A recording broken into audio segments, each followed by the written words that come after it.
Bonjour mes amis francophones, je voulais faire une vidéo pour vous expliquer un peu ce qui se passe au Venezuela en ce moment, c'est très important. Je vais utiliser une analogie sportive pour que vous puissiez comprendre les nuances du sujet car c'est un peu complexe. Donc disons, imaginons qu'il y a un match de foot de Ligue des Champions entre le PSG et le Real Madrid, ça vous comprenez tous. Le match a lieu et à la fin du match, c'est l'arbitre qui siffle la fin et qui dit, en fait, c'est le Real Madrid qui a gagné 5 buts à 4. Le PSG s'insurge et dit, non, on n'est pas du tout d'accord parce que nous, on a scoré le match 7 à 3. Donc on pense que nous, on a gagné. L'arbitre dit, nous, je n'ai rien à faire, peu importe, pour moi c'est 5 à 4 et puis basta, c'est tout.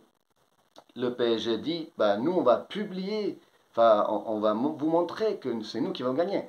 Parce que le PSG demande et réclame à l'arbitre de dire à quelle minute ils ont marqué, où sont les buts, qui c'est qui les a fait, quelles sont les actions. Et l'arbitre dit, non, je te donne rien du tout, c'est 5 à 4, tu as perdu, rentre chez toi. Donc le PSG dit, tu sais quoi, nous on va aller sur les réseaux et on va publier les vidéos de tous les buts. Il publie les vidéos et on voit clairement qu'il y a Dembélé qui marque 2 fois, il y a Colomoni qui marque aussi, il y a tous les autres. Et on voit dans les vidéos du PSG que le match a été scoré 7 à 3. Voilà la situation en ce moment. C'est-à-dire que les élections ont eu lieu le 28. On est le 30, on est le 1er août maintenant. Les élections ont eu lieu le 28 et selon la loi vénézuélienne, le gouvernement devait publier les résultats au maximum 48 heures après les élections. Ils ne les ont pas publiés, l'opposition a publié les leurs, ça s'appelle les actas, c'est des registres de vote, si vous voulez, par bureau de vote. Donc l'opposition a publié sur Internet les registres par bureau de vote, par région, et on voit clairement qu'il y a l'opposition qui a gagné avec 63% de votes contre une trentaine pour M. Maduro. Comment sait-on que l'opposition a raison et qu'ils n'ont pas fabriqué ces résultats? Il y a deux choses. Il y a les observateurs internationaux qui ont été interdits de venir au Venezuela, dont l'Union européenne, qui a été interdite en mai de cette année, ne pouvait pas venir, donc on n'a pas d'observateurs internationaux de l'Union européenne, mais on a les centres Carter.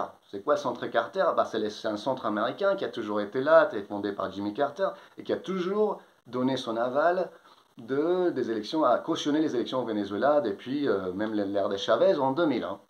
Les centres Carter avaient dit que Venezuela avait le meilleur système de vote du monde, Maduro avait dit aussi la même chose, beaucoup de personnalités dans le gouvernement vénézuélien ont dit la même chose. Soit, qu'est-ce qui s'est passé? L'Institut Carter a dit qu'ils ne pouvaient pas cautionner les résultats, ils ne savent pas d'où ils viennent et que l'élection n'a pas été démocratique.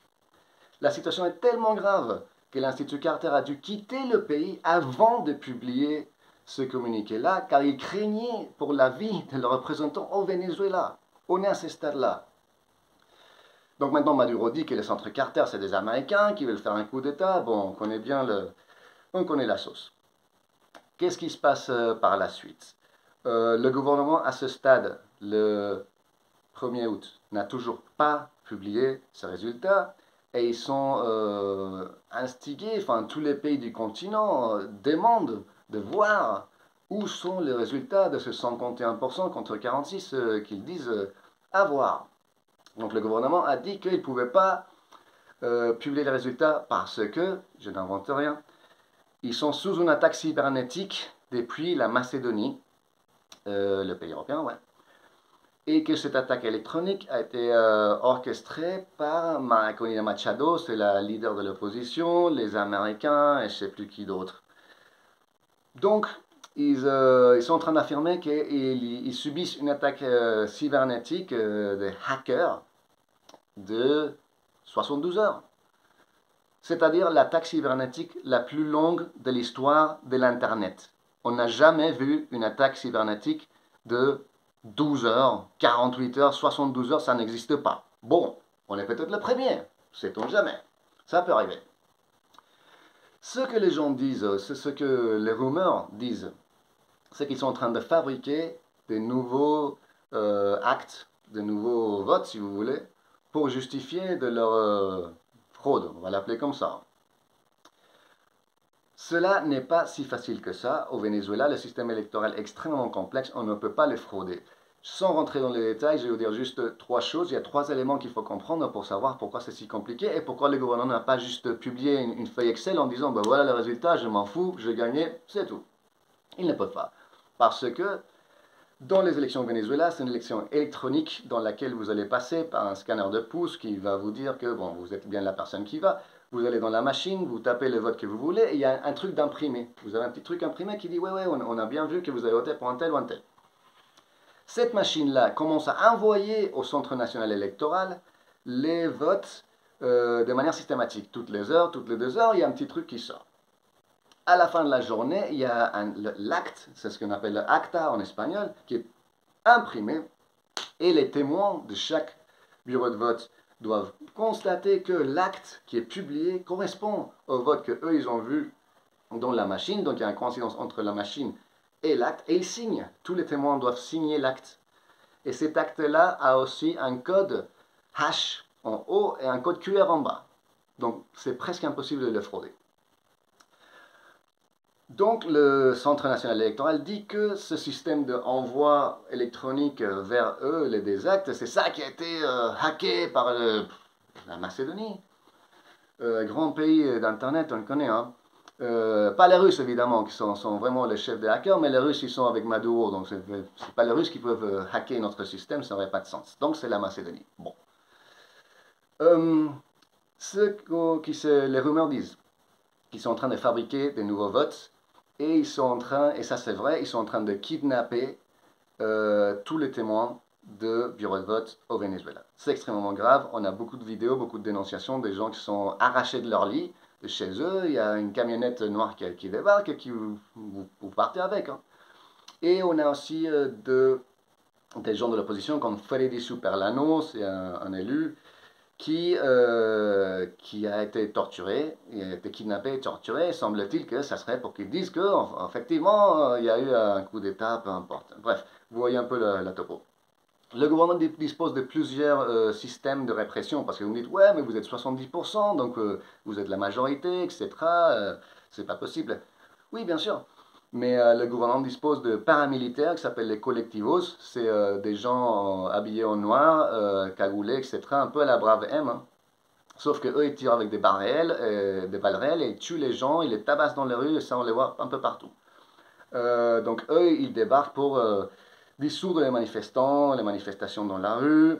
Il y a évidemment la police, les militaires, et tout cela est très très bien muselé par le régime de Nicolás Maduro. Donc nous sommes en train de subir une crise des droits humains. À ce stade, il y a 700 arrestations. Aujourd'hui, je me suis réveillé, j'ai vu qu'on décomptait 1000. Les sources sont Amnesty International, le Foro Penal, qui est une ONG très réputée au Venezuela, que ça existe depuis des années. On a plus d'une dizaine de morts.